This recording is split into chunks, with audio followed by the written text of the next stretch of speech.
Welcome to yet another show of Reinventing Finance. Really excited to greet yet another cool guest. Spiros, welcome to have you in our virtual private session. How are you? I'm fine. Thank you, Tom and Nicholas, to have me. I love it. It's a privilege to be on this show. For the very few people who might not have come across you either in person or, through social media, why don't you just briefly introduce yourself? Who are you and what do you do? I'm a venture capitalist, invested in several startups over in several, I don't even know numbers, and advisor to advisors, obviously, to the startups. I'm part of it. I was fortunate enough to be involved with 2 unicorns globally, and it's a part of luck. I'm the #1 fintech influencers for years, for Reuters, Analytica, etc. What does it mean? We will talk about it. Exactly. There will be one question. What does it mean? It means, I try to explain it to my wife is a doctor, and our friends are a lot of doctors, so I have to speak differently. I could see, that they might put you, so they're saving lives. What do you do? Exactly. And I understand this. I understand this completely. But I try to explain it to them. And I always, when I give speeches, I give a lot of speeches. I give the opening speech of the biggest IBM event before COVID in Europe. I try to explain it with the audience I have. And for instance, for influence, people associated often with teenagers. They're also influencers, but a different segment. There's this little kid who plays games and 8 years old, makes $30 million a year. And experts say it doesn't make enough because he generates so much business behind it. An influencer is basically the measure who follows you. If my brother follows me or my wife, doesn't mean much. It means personally something to me, but not much. It's like if I were an influencer in politics, would mean that Obama, Merkel, some important people in the world would follow me. They measure this. And of course, the traction you have.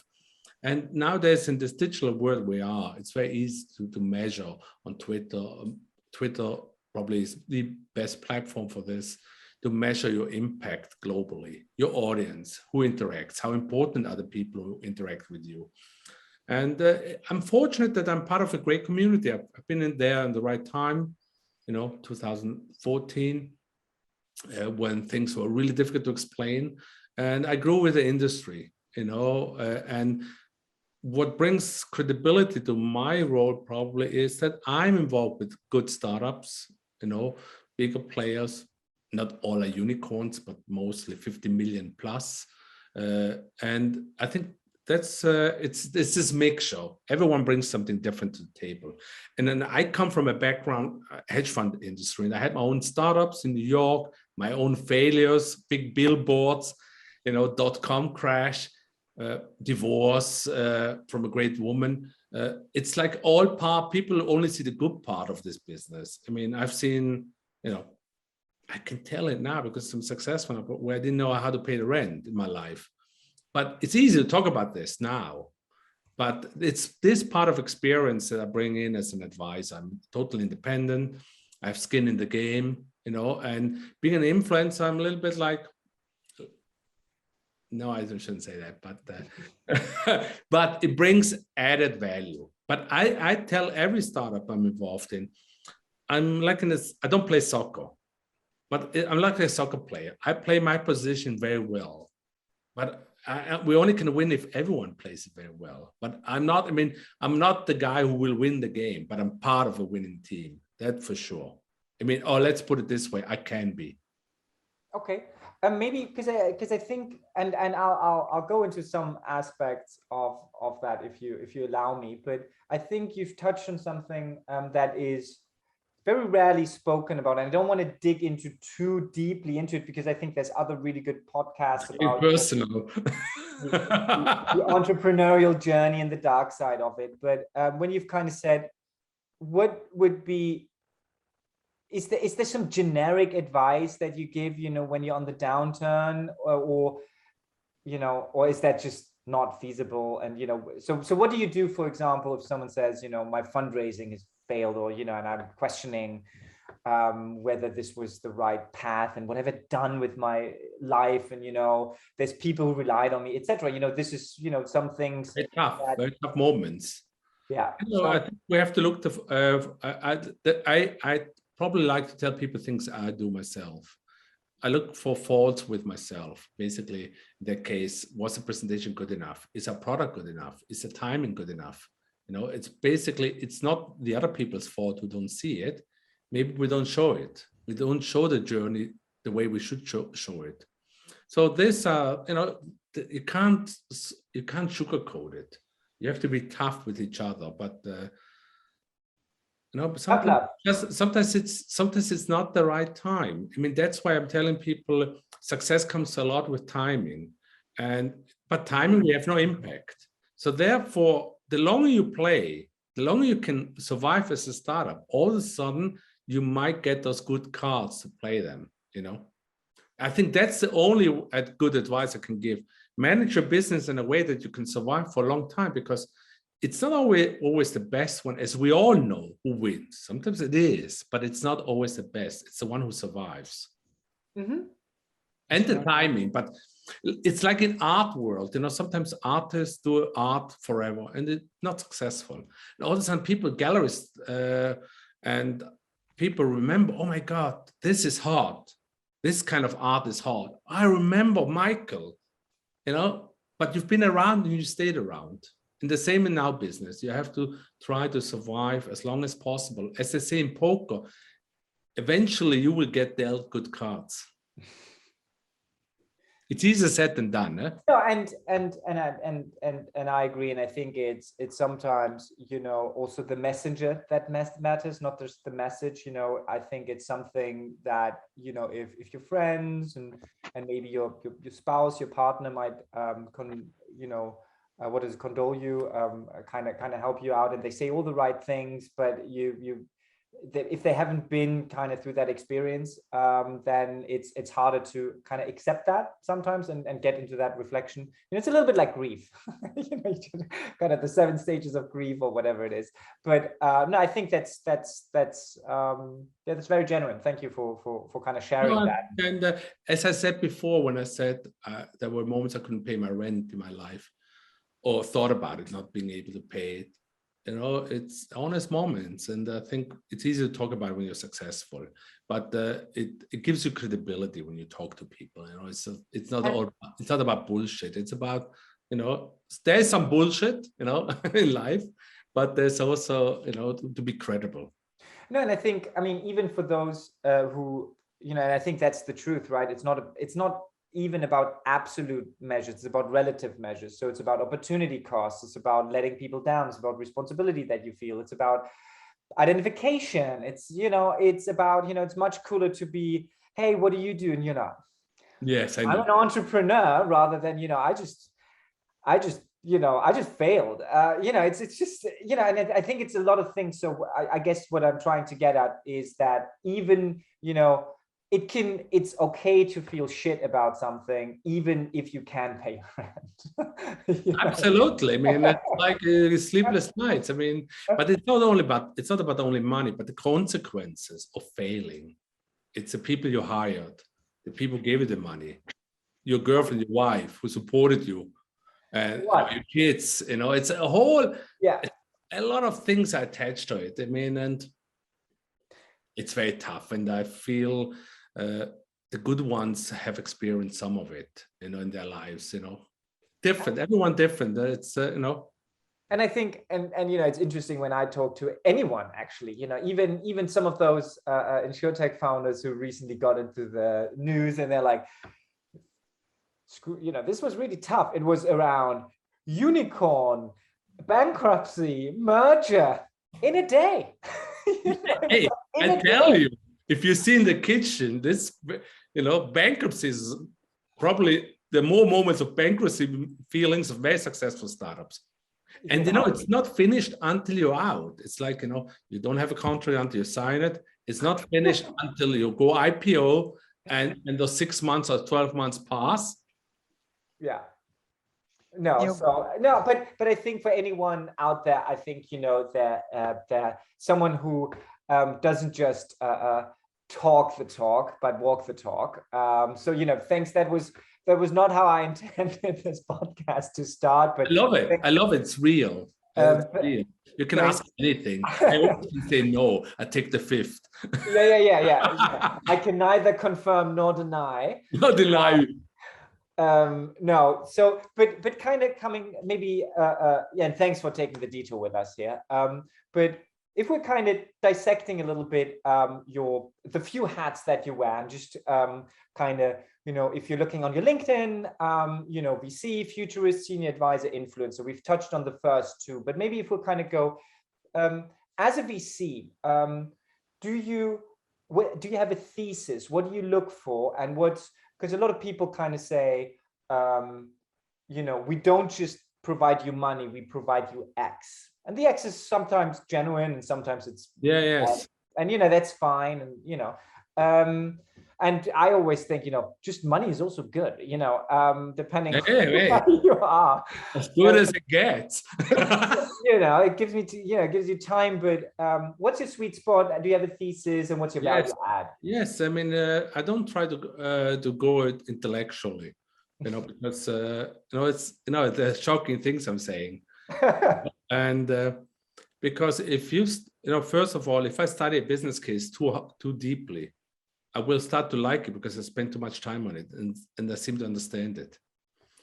I rather have in our business, I mean, it's not for every business. We're talking B2C or even B2B, which touches B2C. It has to easily be understandable, I think. It needs traction. Traction is my key word. You know, basically, that's why I'm fortunate enough to join companies, mostly they're $50, $100 million valuation. So they have traction. And traction shows me already that whatever they say, whatever the vision was, customers buy it. Mm-hmm. You know, it's like at the end of the day, we want to sell to customers some great service product. And that's the most important thing. I'm not a believer. Maybe I don't have the sense because I failed to go in and take the risk of maybe having 100 times returns, but see if they have traction. Because if they have traction, it means they have a great product, they have people who can sell, they have a focus, hopefully. And that's the key, traction. It sounds so simple. And then I think, okay, that's a good start. Mm-hmm. You know? And I know the industry quite well, I must say. I mean, yes, I think I know the industry quite. I mean, not in details, like, you know, there's some people who know much more payments, AI, etc. But I think I'm very independent in my thinking. And when I push something I'm involved in, people know it, they see it on my Twitter account, etc. So basically, I'm biased. So basically, I can tell a founder easily, hey, have you looked at this? Because often those founders, that's what I add the value to it. They see their business, but sometimes they don't see, you know, that maybe I'm in a company now that buy now, pay later. Mm-hmm. You would think, my God, everyone is in this business. So in the business I'm in now, they do things a little bit different. But that's a question I would have. You know, why would you succeed against Klarna, for example? So they explained in a great way how they do it. And I'm just as an example. And yeah, so that's the added value I bring. And of course, my brand, you know, I bring some credibility, being part of it, you know, by being associated with other successful startups. But then at the end of the day, I'm one of the team players, you know, but I bring the brand, I bring my experience, my independence. And I think that's a huge value. I think at least people think so, or some people, you can't suit them all. No, listen, and I think, you know, it's, God, if there's many ways to Rome, right? Do you have a process around deal flow? So for example, do you come at it from probably you've already answered, not from a kind of massively numerical analysis? Are you more, you know, do you focus more on the people? But basically, where's your deal flow coming from? Where's your process? How do you spot certain trends or theses? How does that work? As being the influencer, probably it seems, let's put it those a little. I don't think modest is a good thing in our business, because if you're modest, you're not going to be successful as you should be in also as a startup. But then you also have to deliver. You can say we're the best in this, but hopefully you can deliver. My process is by reading and studying the market and being exposed so much, I see great startups, and then I try to get involved in. Mm-hmm. I had a discussion with Bank one point, it didn't work out, but the guy's great, and sometimes it doesn't work out. But I know before things become unicorn, so I thought, hey, wow, they do things a little differently than the others. So either they come to me, or some players I approach them myself. Like I say, hey, I want to be part of this because you guys do this much different. And I'm very fortunate that most of the time, if I approach someone, I can get access to the CEO, mm-hmm.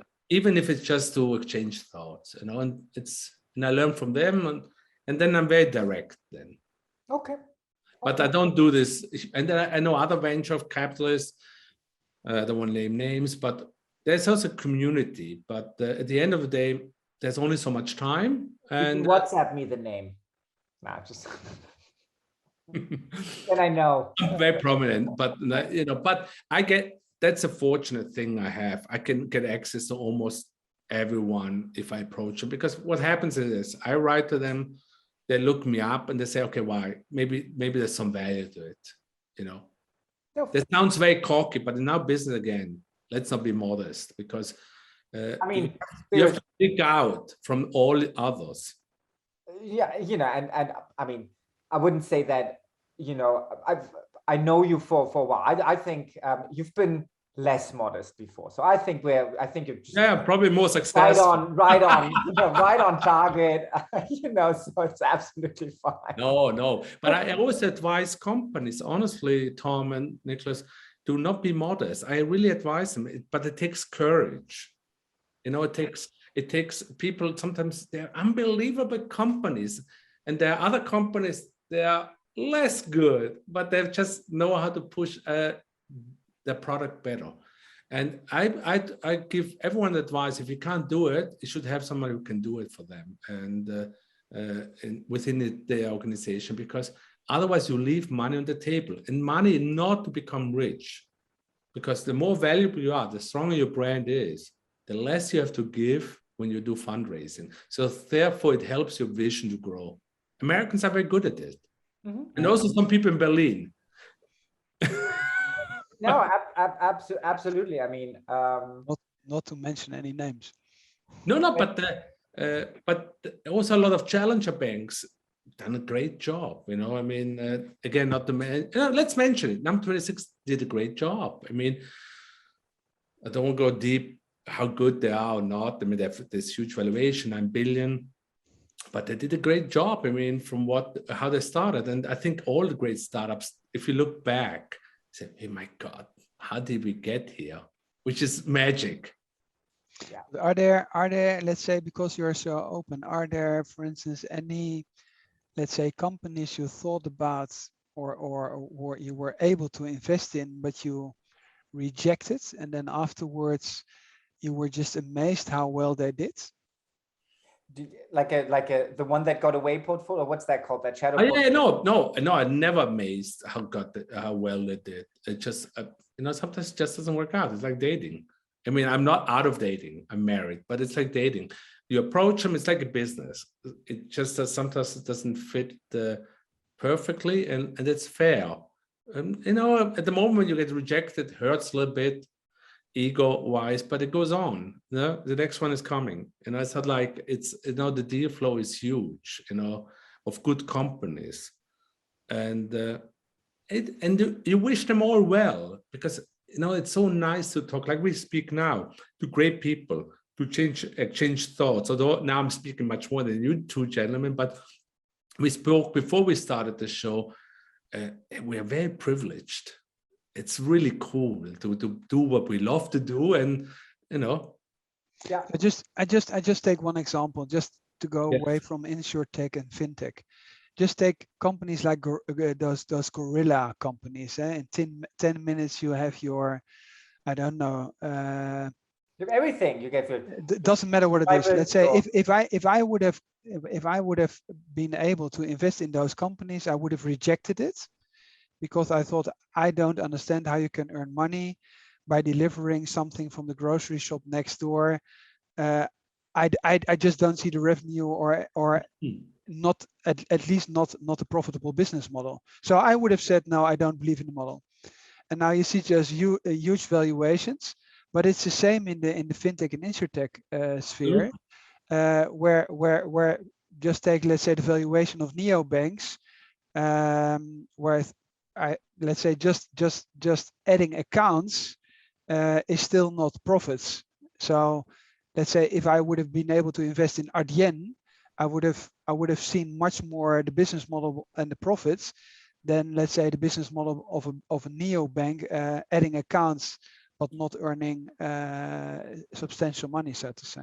And if they grow the way they want to grow, I mean, I think most neobanks want to be sold. And some already missed the boat, but they go IPO. So let's sell it to someone, because I think the really hot time of neobanks is probably behind us, kind of. I mean, that's very, and because the bigger you get, Anne Bowden yesterday wrote a great interview about open banking, that basically, questionable how much data you really need, and how much you can really give value to your customer, and probably the way Starling Bank, is that? Yes, and bonus Starling. Fantastic job. And she already thinks of the next level of not being a neobank, but being a real bank. But of course, then you're not measured by just customers, because then you're measured by real deal flow, by reserves you have. You need reserves, capital reserves as a bank. So, but so I'm a little bit critical, but as I said, Bank does a fantastic job.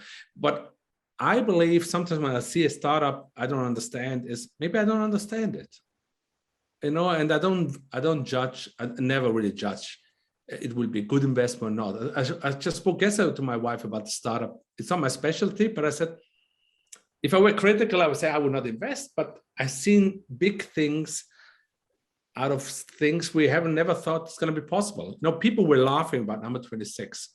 They call it Girokonto. Everyone at Raiffeisen, those union banks, thought, hey, we give this like on the side. It's not even a business. Our assistant could manage this.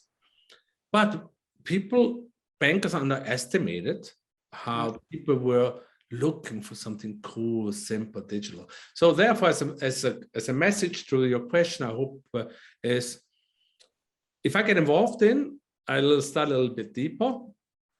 But otherwise, it's like, maybe I don't see it.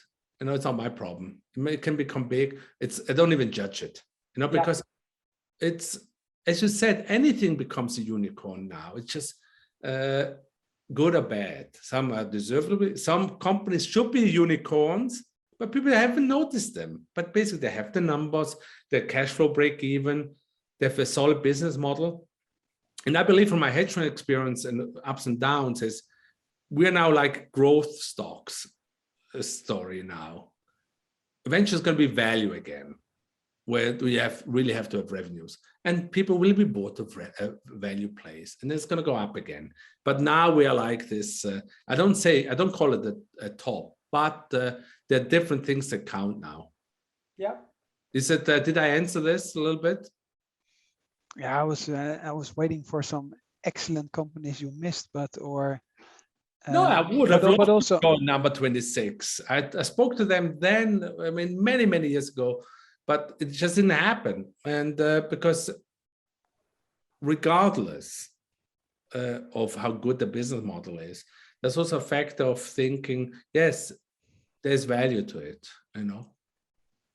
Good to hear. Yeah, that's my point of view. And maybe I'm too old I will always call myself fortunate. A very nice secret is, I want to be always part of companies where they think, my fuck, are we lucky to have Spiros? And I have the same feeling about the startup. My God, am I fucking lucky they want me? And if you have this, I think then it's like a marriage. You can go through bad times because bad times will happen. Yeah, and I don't want during bad times to say, oh, it's Spiros' fault. Well, I don't want them to tell me their fault. It's just we're a team. So we go through bad times as well. But is, let's say, just to add one on that, is it then mainly the people which are decisive for you because the business model could also change down the road?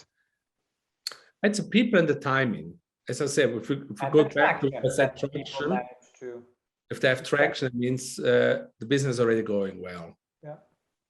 You know, and then the people, obviously, you know, but we discussed, you know, in the past, we discussed about businesses where people leave, but they were the core of the business. You know, it's people is really important.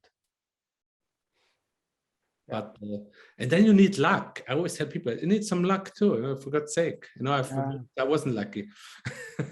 But in the hedge fund business, I'll give another story where people pitched us funds or companies, and some people were just lucky what they pitched. I don't know if they were smart or lucky. So when they called you, picked up the phone faster.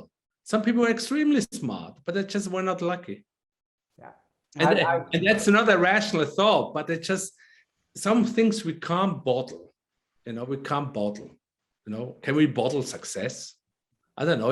In retrospect, yes, but I mean, look at Steve Jobs.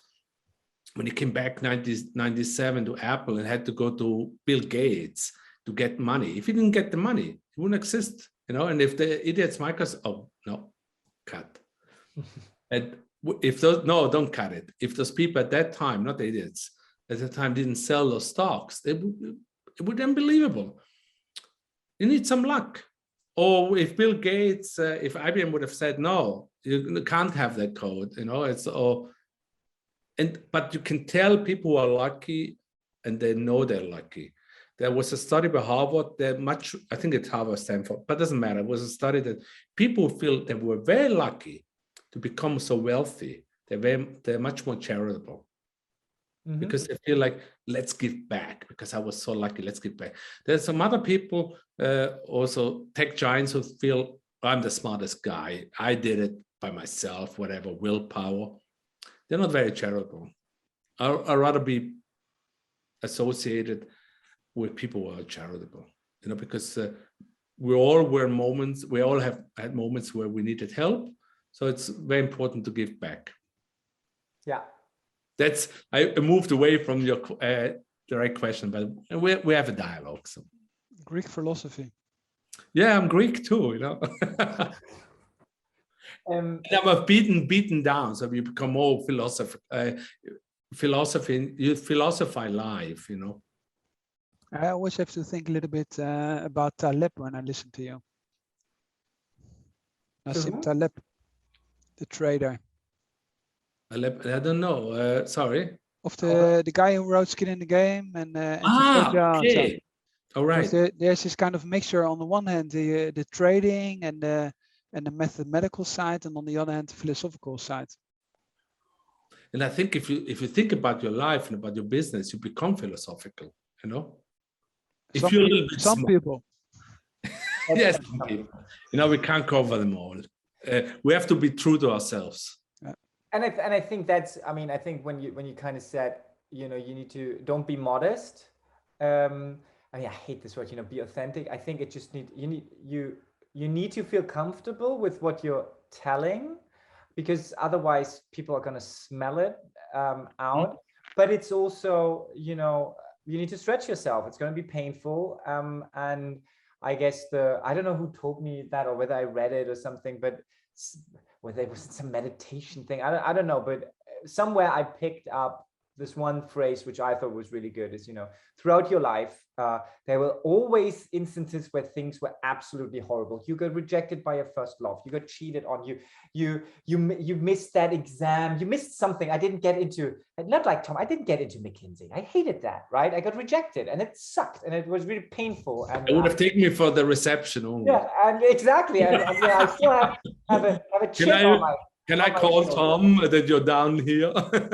And you know, it's right. You know, it's fine. But then you kind of look back and you say, none of that seems to matter anymore. And it doesn't actually mean that it didn't matter right then. And maybe it's just a psychological trick, but it doesn't matter. Things move on, you grow, you know, and I think that's that at least gives me some form of, doesn't stop the pain. But you know, it's like kind of breathing through the pain. It's not as good as ibuprofen, but you know, it's probably more sustainable. But anyway, we have 3 more things on your resume. And I told you we're gonna be it's gonna take us a while to get through that. It'll get embarrassing. So the second thing, futurist. So what does that mean to you when you wrote that? And then I guess if we could segue into insurance, you know, I prefer insurance, but we can do insurance and banking or just banking. Yeah, of course. But what does the future hold for us, Spiros? Tell us. I mean, look, nobody buy Bitcoin. Tell me. I mean, hey, nobody knows. I mean, obviously, but I think comes also with influence. I mean, in the past, how I joined Twitter is I had ideas and I wrote them down, and then I got lost. So I said to myself, okay, let's put my ideas or my thinking out there. You know, like everyone knows speedboat and tankers. I coined it, and a lot of things I coined, and that's what made me an influencer. I exposed myself. I've been quite early. I didn't buy early Bitcoin, although because I always. I mean, it's so obvious. Oh, I haven't heard this, but at that time, I wrote about it, that I'm bullish about Bitcoin, but I didn't own Bitcoin. But I also told people I didn't own Bitcoin. But it left me, you know, independent. Like anything else I posted, people knew, oh, Spiros is with that company. That's why he's pushing it. And I guess when you have 50 or 60 million readers a year, I guess you influence. You know, that's also part of it. You influence a little bit where the industry is going, if you want it or not, you know. And if futurist is just I give an opinion, and I also post things I don't believe in, but they're very credible, which is very important. I'm a big lover of The Economist, where you read an article and you hear both opinions, and it's up to you to judge, you know, because we can be wrong. Maybe I'm probably more often wrong than right, but I love that, to post things also that are very well written, very well argumented. And you know, and that's what a futurist is. You give opinions. I mean, when I gave the speech for IBM, and all these people, probably much smarter than I am, in the audience, you know, AI special data scientists, but my way is of just telling the story where I think it's going, you know, with them. Yeah, and you know, and so and where is it going? Where, you know, from and again, I see, yeah, where is it going? Obviously, it's very much embedded finance. Basically, the cake is there, and it's shared by everyone. You know. How do you feel about? I think embedded finance. What it means embedded finance, for people to know, it's non-financial companies who have an audience because they have customers, Walmart, etc., and think, hey, maybe let's give them not everything, but let's give them little pieces, you know, which they need, lending or whatever. And that's nice. Or insurances, if you're Volkswagen, say, hey, why not sell insurance directly like Tesla does, you know, and has all the data it has. And probably has an advantage of other car insurance companies when it comes to Tesla. Absolutely. Interestingly enough, though, there was some data on Tesla's brand not translating directly to insurance in California, but there's also, I think, which when everyone's like, yeah, I told you so, but you know, they're getting another crack, and eventually they'll get it right, I believe.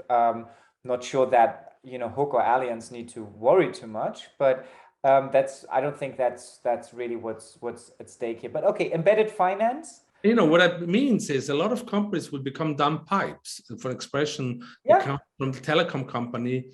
You know, basically they will provide services, but nobody will know. Allianz might provide services. I mean, not that Allianz will become a dumb pipe, but But it doesn't really matter. And who will be successful? It's the weak players, because the weak players are the first players who will jump on this dumb pipe because they say, we can't compete with what we do. Let's become dumb pipes and let's do this better than everyone. And if the big players eventually say, oh, one day, oh my God, maybe it's great to become a dumb pipe. At least we survive. Yeah. Nobody really cares. No, and it's always the weak ones who will change faster. Okay, because they have more to win. They have more to win than to lose, right? I remember, any insurance conference where insurers, and quite frankly, I get it, some brands, but it's kind of like, we need to own the customer touch point. And then I kind of go, wow, have you ever really, has Allianz ever truly, Allianz, I mean, the CEO of Allianz, has he ever really owned the touch point, or wasn't it the Allianz type agent who has the trust of the client? And would that, I think so, but if that person, if Peter, who I'm trying, is going to switch to AXA, aren't most of his colleagues going to come at least with him? And isn't that also the fact, but anyway, right? So I think. No, but that, I mean, that's a problem. I mean, that's another thing about, we're talking futurists. Embedded finance, I've spoken a long time before, and people talk about it now. But one thing which is new today is we're going to become like fashion brands. Let's give you something new on the three of us. No, the industry is going to become like fashion brands, and what that means is there will be periods you're not going to be hot anymore. Because what we do with easily to change from one provider to another, it makes it very easy to say, oh, I feel like more like it used to be like Monzo, the pink card, great. I'd rather go to Starling. People will switch easily. It's already possible. And to tie them, of course, the trick is to tie them like Spotify ties me in a very nice way, that I have playlists that I can't bring to another provider easily.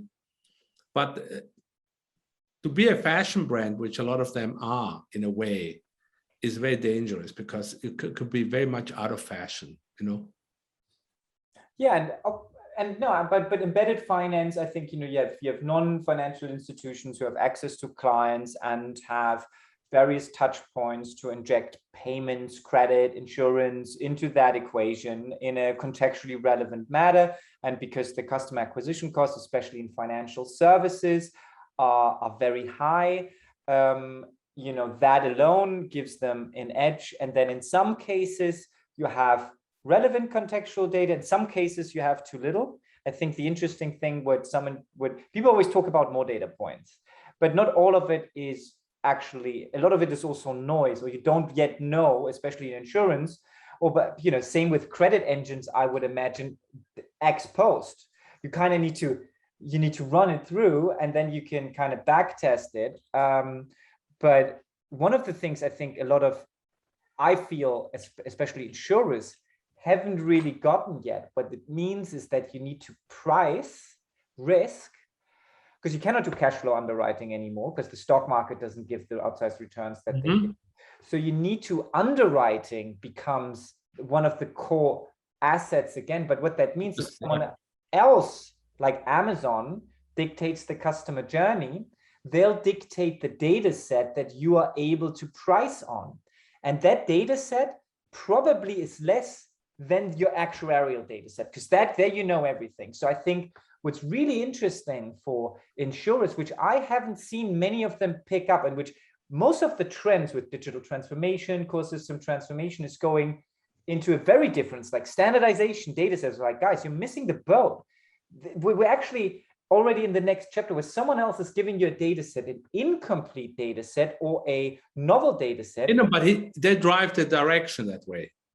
Exactly. And so what insurers need to get, it's really like saying you have to box with those gloves on, and maybe there's a different way to succeed. But that, once you become big, you don't want others to succeed. Yeah. What's your view? Because I think embedded insurance, at least embedded finance, most people seem to agree. It's kind of en vogue. Yes. I think the nice thing about it is it's already validated, you know, affinity, B2B2C distribution is kind of validated. So now it's a question of, is there any money at the POS as more supply pushes in? But that's for another show to tell. I would love to get your insight on what do you feel about the personal advisor and his or her role in insurance and finance in the foreseeable future? What level of advisor? I think that's it's a nuanced answer. So let's just say, for the sake of it, let's go into, because I think it's easier. Let's go retail. Let's not go private bank. Let's go retail. And for the sake of it, you know, let's do, I don't know, retail insurance or retail stocks. Yeah. You know, this is the easy stuff. But you mean like an agent for your an agent? I wouldn't. For me, I would say, because quite. I understand it correctly, so I don't. No, I think it's so. So I will try to make more sense. Basically, the how relevant do you feel the human element? The human element in delivering retail financial services. Well, it's very, you know, it can be zero and a lot. I think Lemonade does it with zero, you know, and it's a great concept. But I also believe in human element. The thing is, do they really? I mean, once they IPO'd and they didn't have to continue their story for the VCs, aren't they now partnering with tied agents because now they need to? You know, at the end of the day, yes. I mean, they're not stupid. I think that's another thing. It's like travel agent. You know, we book our flights. That's an old story, but I always tell it. It's very fitting. We book all our flights ourselves, but when we go to safari, we rather have an expert who tells us, stay there, take this flight, take this. And that's exactly where our business is going. And I even believe in branches, you know, because people don't like branches, but, you know, I would always have a branch or insurance in a one big city. They don't mind to travel an hour to come to you, but it's a nice comfort to have brick and mortar, you know.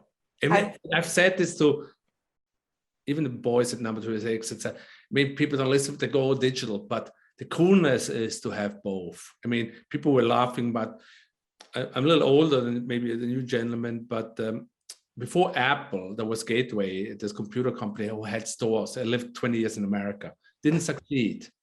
No, very great, successful company like Dell. Yeah. Apple succeeded. So I think branches or offices, real offices, is a great thing.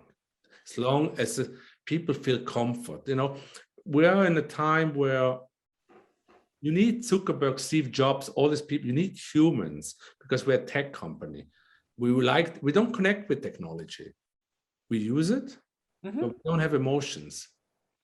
You know, we have to connect. That's why we need people. Companies need faces. We have to humanize our digital business, because at the end of the day, that's what we rely on. We see this person. I see Tom, and then I say I trust him. So therefore, I trust even more. I know the product feels good, but it's this human element. It's very true, and the agent is extremely important. You know, and that's my belief. And people only see once, you know, they're so simple. It's obviously it's nice to say we go digital. We don't need human elements, but I'm not a fan of this. I think I agree, but I also think that there is data to suggest that, because if you're looking at, and I'm more focused on fintech, so please let me know if that doesn't translate well to fintech. But I think for the last InsurTech is fintech. It is, but you know, going to Money 2020 or to DIA, you know that there's also a different focus. And insurance is slightly different than some other. But anyway, you know, financial services. Yes. That's the beauty of it. But I think. Wow, I interrupted you. Nicholas, I'm so sorry I interrupted you. No, that's fine. I literally just but just to take this point, if you see the development of e-commerce companies, and there are a lot of examples, but you can also take ING Direct in the past. But the interesting aspect is that the e-commerce, which is, let's say, further down the road, they start to connect again and opening brick and mortar shops, where you would say no, that the model worked pretty well, and they are connecting this. So and there's a reason for that. So it's a kind of, things don't make sense money-wise, but they make sense subconsciously in a way that we can't quantify it, you know. But in the past, ING Direct, which was the first global online bank, people thought, I don't know if this company really exists. And then they start to open in very big cities, I think New York, etc. They started to open. That was more the emotional stuff. Wow. But on the other hand, there's a kind of mixture. So you still can buy stuff online, but for certain topics, you want to feel it. So the more expensive something gets, you want to just feel what kind of trouser is this, etc. And financial services, you have exactly the same. I mean, we're doing online mortgage advice, but there's only one final, let's say, talk, and people want to come into the office because they just want to have this human feeling and really have a kind of, I don't know if it's trust or whatsoever. So I think it's not will be this or that. It's always, it will be and, but depending on the person or the topic. Imagine we would get married by click. Oh, darling, let's get married. Let's click here. So I think it needs this. I think the smart, people, our companies. I think FinTech and InsurTech can learn a lot about fashion brands, big ones that been in the business, as you said, for digital bank, digitalized in their own ways and having their stores, etc. You can learn. Sometimes we're too focused on our own business industry. And sometimes we should look at other industries who have some similarities and say, oh, wow. Because at the end of the day, we all want to become strong brands. And I think we are good in this game. But fashion brands, for instance, that's all they were, brands. Yeah, they are much stronger, much better. So therefore, we are like, oh, wow, we can make money with finance and branding, like number 26. And etc. But there are some people really good at it. So that's my advice. My sense. No, and I think and I think that this anecdotal evidence is also corroborated if you're looking at least the InsurTech models and their success over the same period of time. And I think there's some really interesting stats. Germany is a really interesting breeding ground because we had a lot of InsurTechs in quite a pluralistic market, lots of distribution channels, not one thing dominant, and so quite competitive. And if you're looking at the InsurTechs and MGA or full stack model, and basically, and it's very simple. Every InsurTech who said, I will go directly to the consumer with my direct brand, and failed. Lemonade failed. Koya is not doing so well. Everyone failed who tried to go directly to and basically switch someone, because most people already have insurance, and basically go, don't trust the person you've trusted for 10 years, trust me. That just hasn't, and because I have an app, that just hasn't worked. The companies that worked really well, it's basically two types of companies, both of it. It's embedded insurance with the longest sales cycle because it takes longer to make these deals work, right? You get Vodafone, it might take, and then it ramps up, and hopefully they don't squeeze you down as it scales. But the other ones who went for personal advisors and brokers, and actually to the effect that on the like WeFox did. Like WeFox very early on. Great story. I mean, I'm biased, but anyway, it's a great story. Absolutely, and this is what Julian and Fabian, what they and Oliver and all Oliver then put. All those founders say, Exactly, and it's a great startup story because they've seen everything, ups and downs. Exactly, and I think I heard Ollie said at some point. I think it's quite interesting because he joined them on part Ollie of it. was the CEO for One Insurance, which for people who don't know Oliver Lang. Exactly, but it's I think we folks went the hard way of trying different things, understanding where it wouldn't scale, and then making people kind of go, oh, that's opportunistic. I go, that's tough. It's invalidating, falsifying your hypothesis, making some hard choices because you could not, and making a change, whilst a lot of people just, go. They're very good at that, and that speaks for them, and I think, and to run with what works, which is basically you should do. But it's this balance between, have I given up too early on an idea? It's this balance where you say, okay, maybe it's a fantastic idea, but the time is not right. Let's jump on this because we have to keep moving. And Julian, who represents this as a face and as a founder and vision, is very good at sensing those new trends and also giving it a face, for the industry, what Refox stands for. And I must say, I have high regards for Julian for this, and he doesn't need to do everything, but he's a good CEO founder and, was able to adapt to an industry that's moving fast. No, and I mean, if you just kind of look into their success, and when Ollie joined and moved One away from direct to consumer towards brokers and helping them, I think the history kind of tells the rest of the story. But it's a good testament that focusing on the advisor works, and it actually works better than all of the other insurtechs combined. And that's tough, and in the same time periods, and it's so I think those two things I would sign off on, and I think the data, there's data to suggest that hypothesis. I mean, I find Oliver Lang as one. I had a podcast myself with him. It was one of those great InsurTech executives. I'm a big fan of him as a person and as a mind, and the guy is too modest, but the guy knows how to execute. I mean, that's the guy you want to have next to you. If I would launch an InsurTech company, that's the guy who would say, hey, Ollie, let me organize some money and you run the show. And I think it's going to be successful. After this podcast, I will immediately call him.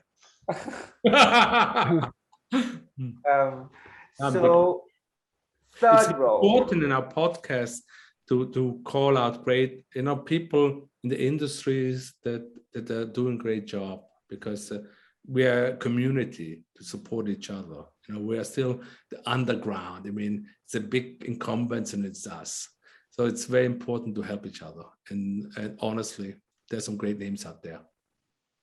Yeah, and I think if anything, and if you've seen other industries, what's kind of helpful for the industry as a whole is that new breed of education, of skill set, of opinions, of cloud. That change can happen as some of these companies are now getting to a size where they are. I've heard that we folks would buy tied agents from really iconic brands, and I was like, when I heard that, I was like, okay, something is up in the air here. So there's smoke. Where there's smoke. Where there's smoke, there's fire. Yeah, absolutely. No, really interesting times, and I think it's just really good for the industry as a whole. But we have to realize something. To talk about futuristic things. I think very few players we know now will be remaining in 5 years to 10. There will be new startups that will revolutionize our business. And it's very important to think that, because otherwise you're not going to be paranoid enough and working hard enough. That there are always great ideas coming, because there's this feeling now that Stripe, Klarna, and all these people, those are the players we will have to face in the future. But the truth is, there will be different Klarnas, there will be different Stripes, which can start fresh. I mean, even Stripe, they're smart enough, besides of the huge valuation, to buy other startups, to invest big, to fill the gaps they know they have, and I think that's very smart about them. I think could it be, I mean, I'm not huge into crypto. I was just dumb. I was just jealous enough of some colleagues of mine who did. So I got into Bitcoin, but I have no idea. I was just went, if this goes well, I'm going to be so angry. I'd rather lose out with them than have them win. And that was I was like, I saw them, these trends. I was like, what the hell is this? And I was just like, just have to do it for a psychological reason. And that paid out. But I'm not a big understander of crypto or of the applications of blockchain. But what I've heard, or I believe I've read, that Coinbase is one of the most active corporate VCs in fintech, having made massive amounts of investments. And I think that, and Coinbase is quite a novel startup. So if those attackers are paranoid, and you see it from big tech, that seems to paint something around the defensibility of moats, and just the paranoia that you should. I mean, look at Coinbase. They understand that their business model, the profits will go down. The more players, the more players that will come in, institutional money is big.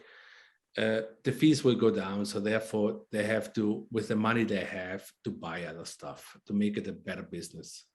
With those huge profit margins they have, they won't last forever because the more players are coming. It's just a natural, not because they're not good. It's part of the business, the nature of the business. Everyone wants to feed on the same cake. It's like Bezos said, your margin is my opportunity. And yes, exactly. So, but they're smart enough, and another guy, maybe you don't know anymore, is Andy Grove. You remember Andy Grove? Only the paranoid survive. Exactly. Tell that every startup, everyone, it's so true. I'm paranoid. Every month, all investments are made.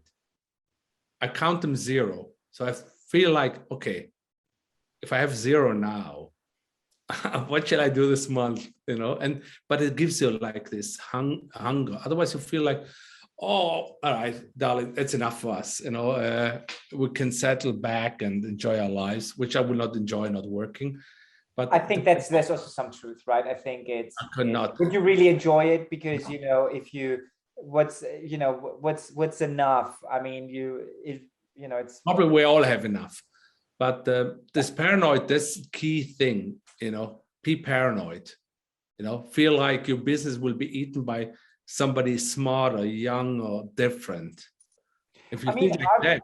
I think I would paraphrase it, but it kind of gets into the same one, enjoy the journey of growth and just enjoy it. It's going to be tough. And, if you want to see where you've grown the most, it's probably where it hurt the most. Yes. And enjoy that. It sucks in the moment, like working out sucks. I mean, I at least don't. Very good point, Nicholas. Particularly well, but to me, it's kind of, enjoy that, because I think it, if it makes you, but be aware, it should make you a better person, because if it puts out the worst in you, then you're probably on the wrong path. But anyway. Not as if people cared. People don't really care. I mean, people care if they care, and if they don't care, they don't care. Or I would say if they're assholes, they will stay assholes and believe that that's the way to do business. And but I think here, and the people we know a lot, we try to enjoy our lives, enjoy the people we've seen and work with. At the end, I always try to find a business where there are more winners. It's just more fun. I mean, that's the thing. At the end of the day, depending on what matters, I think. What's that? Don't do anything that you don't want to be plastered on the news. Yes. Next day. Doesn't mean you have to be nice. Doesn't mean you have to be yes. Doesn't mean that people cannot dislike you. That is not what I'm saying. It's just that you say, this is what I've done, and I disagree with you, and I accept your reaction to that, but I'm okay with it. That's what that means. It doesn't mean everyone should be happy the whole time. No, I mean, it's impossible otherwise, but it's a way to say it. You can say things. My dad always said, but I think he overextended that a little bit. But he said, if you only have friends, you don't have a character. But I think he took that a little bit too far. But anyway, my dad. What they say about kids, if your kids always love you, you do something wrong. Yeah. Because basically it's just, okay, you can have it, you can have it, you can have it. But anyway, yeah. Third point, senior advisor. So who do you advise and on which matters? I advise usually like the latest one is NetTech, is banking as a service provider. Like Solaris Bank? Is that a... No, we're not there yet, but we provide the core engine for many banks, also for challenger banks in Greece. NetTech is profitable, 18 years old, almost, my God, it's like aging. But we will go into banking as a service. We're close to close the circle. Basically, I tell my way of advising, or MediaStalk is in cybersecurity space. Basically, that's a very cool company. They take down illegal content. So if there's a Champions League, they find within 2-3 minutes the illegal content and take it down. I mean, through AI. And we control Greece.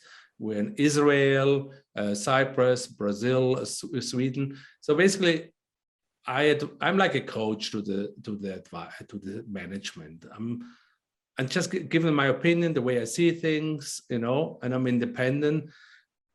And hopefully, the advice you're given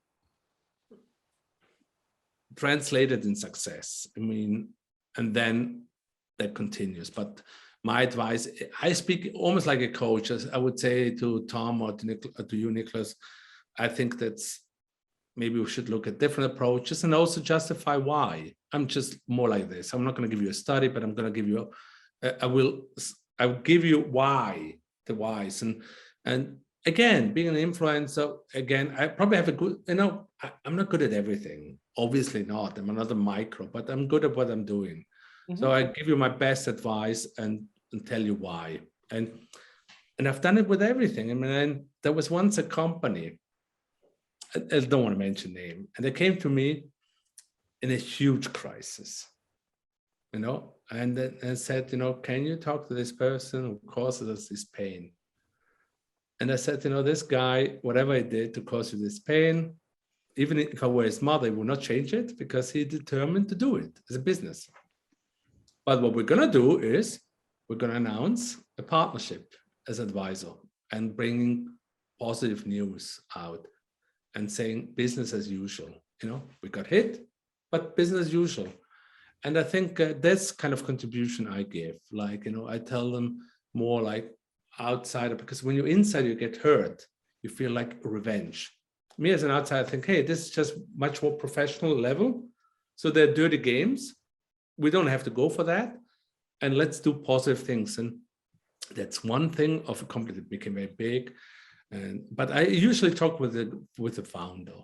And I'm like more like, they know I'm independent. I don't try to sell them anything. I don't mind if they don't take my opinion, because at the end of the day, it's the CEO, the management who takes the responsibility of the decision.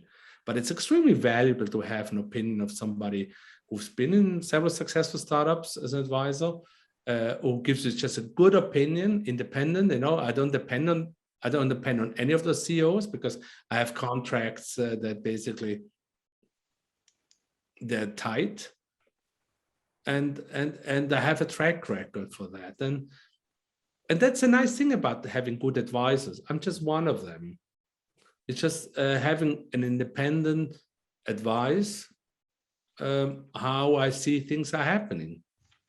I think that's extremely valuable. I have my own advices as well, which I listen to. But at the end of the day, I have to make the decision, and I take the responsibility at the end. And I understand the CEO always takes the responsibility. Did this make sense, Tom, Nick? I'm curious, who are your advisors, or who you ask for advice, but you don't have to answer this if this is too personal. Well, again, no, say again, Tom, sorry. Because you said you also have your advisors. Oh, it can be anyone. Can be anyone. Anyone. I tell you something. If I were in a meeting, the cleaning lady would come in. Cleaning lady. I come from a working class family, and she would give me good advice. I would take it. I don't really care. I judge by the advice. Oh, sorry. If I cleanly, as I said before, I judge by the advice, you know, and obviously, though, if we would speak often, Tom, obviously you would be indirectly my advisor, because I would address things and say, oh, I have this issue or whatever.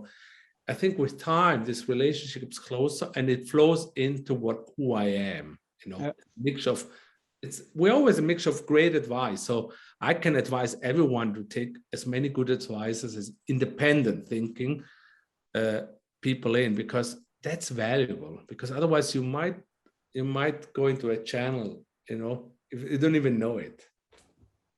I would even go a little bit further. I would say I think you can even take biased advice. You just need to appreciate where that kind of comes from and weight it appropriately. Yeah.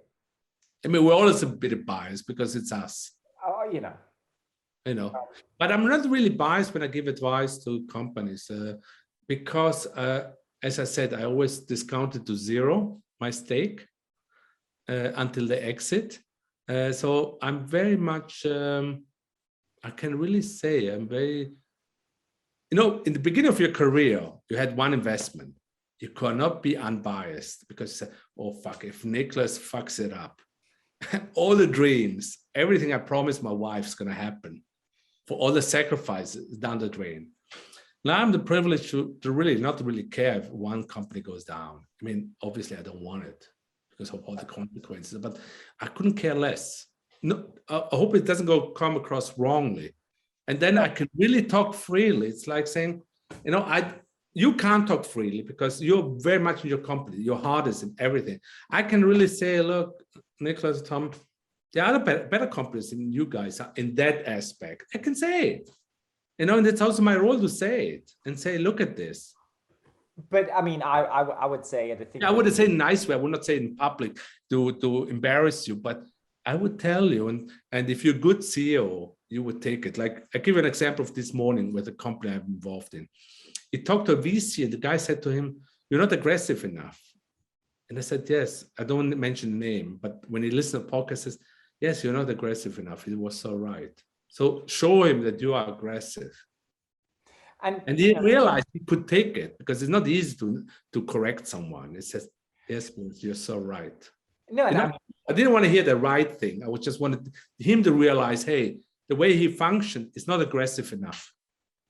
And listen, I think it's also fair to kind of have to hear it multiple times. I think it's also fair to have advice sink in, to give time for reflection. Yeah, I don't think people need to kind of take a hit and do the Jesus and turn the other cheek immediately. I think it's tough. I think it's hurtful. I think there's ego involved, and I think that's absolutely fine because you know there's emotions involved, and I think that's fine. But I would also talk to as many people as your other obligations allow, that you feel have you know, are partially where you would like to be on one aspect of their journey, and listen to them, and then you make up your own mind, and it's you know, take the responsibility. And that's the thing, you know, then you take the responsibility for that, and you move on. You know, that's so I guess kind of coming to the fourth point, influencer. I have 10 minutes left. We can very quickly, please. Okay, let's very briefly. I enjoyed it very much. I have to say this at the end. I enjoyed it. It's a privilege to be with you guys. But go on, please. How is that measured? Who decides that? Yes, and is Twitter better than LinkedIn in your view, or depending on what, you know? I think Twitter is better for our business, but LinkedIn is also valuable, you know, but the LinkedIn is much slower, you know, but it's a good channel. LinkedIn is my second channel after Twitter. Twitter, you have more experts. If they collect butterflies or InsurTech, you have them there. You have a huge audience. Who measures this? There are different companies that measure influence because big brands want to get involved with the influencers. So they can't judge it. So like Analytica is one, but the other ones that do not for our space, for all kinds of spaces, measure the impact of influencers. And influencer means the audience you have, how important the audience is. And I don't know if I mentioned at the beginning, but just sum it up quick in politics. Imagine I would be an influencer in politics. Obama, Biden, Merkel would follow me maybe, and they measure this. That shows, maybe there's something that the guy says that these people feel like with all the responsibility they have, they follow you. Okay. In my case, I'm more an influencer. I don't think you will get directly more customers from me. My impact is more with the CEOs, CFOs, press, who believe in my credibility and my audience. I mean, 30% of my audience is US, 10% is India. China, I don't have audience because Twitter is not allowed. And Twitter does a great thing. Besides of, it is probably the news channel out there, good or bad, good or bad. It allows for outside companies to measure it, Okay. They allow the APIs, which LinkedIn doesn't as well. And so you can measure my audience, you can measure the reach I have. And, and that's, and of course, once you're successful, it's like credibility. I give another thing. Johnny Carson, who had the Tonight Show, like the god of Tonight Show. Before, whatever you see was Johnny Carson in America. And he said, when a comedian comes, like Bob Hope, you know him, but there was a very famous American comedian, or another comedian who had better jokes. People laughed even at the small joke of Bob Hope, because you have to earn your space. We all have to earn our space. And if you earn the space, you can say things and people start believing. It's not forever, but you have to earn your credibility. And if you're long enough in the business and you stuck your head out like me or other people, and you survived and became successful in the process, that gives you the credibility. I heard about another great woman who had this IPO of her company. She said, 5 years ago, CEO of great tech company. I forgot the company now, but she said, 5 years ago, I said the same things, just nobody listened. Now I'm successful, people listen. But you have to earn the credibility of being an influencer.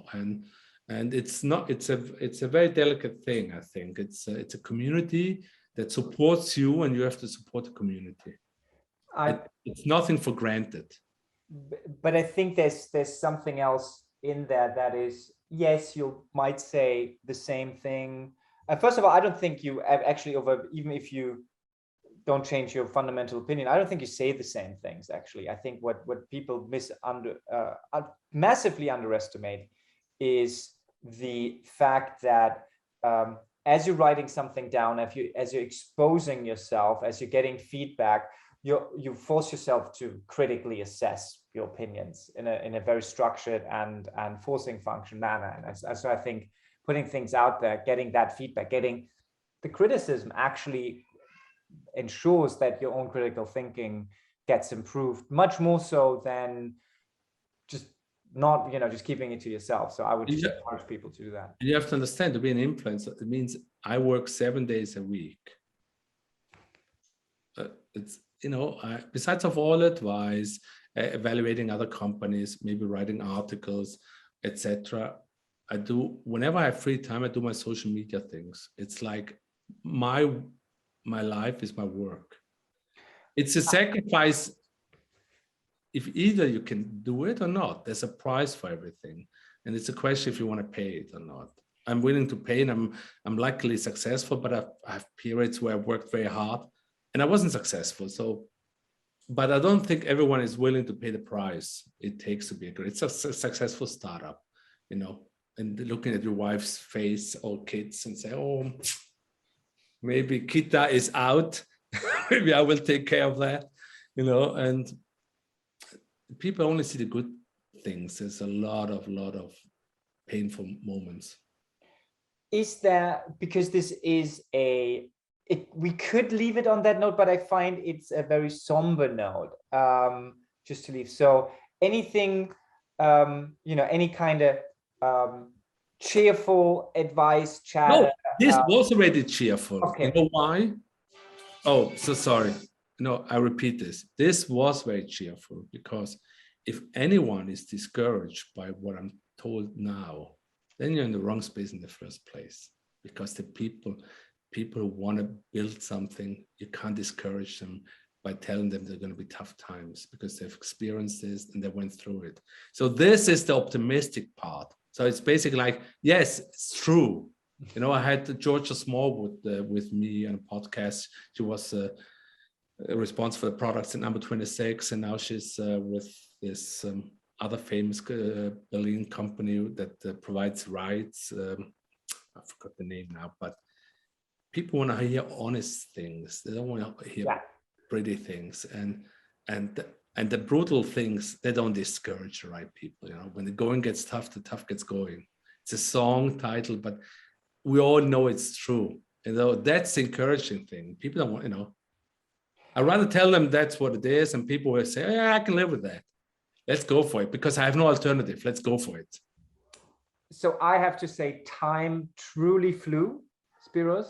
Tom, thank you so much. I think thank you very much, our longest one yet, and I did not notice it. Thank you so much for your time, for your insights, and I am very much looking forward to meeting you both, you know, virtually, but also physically, you know, as time permits. We had a very good, you know, when we first met in that really cool conference in England, I think. Yes, long time ago. That was really cool. Johannesburg. And guys, thank you very much. Have a lovely day. Thank you, Tom. Thank Nick. Take care. Bye.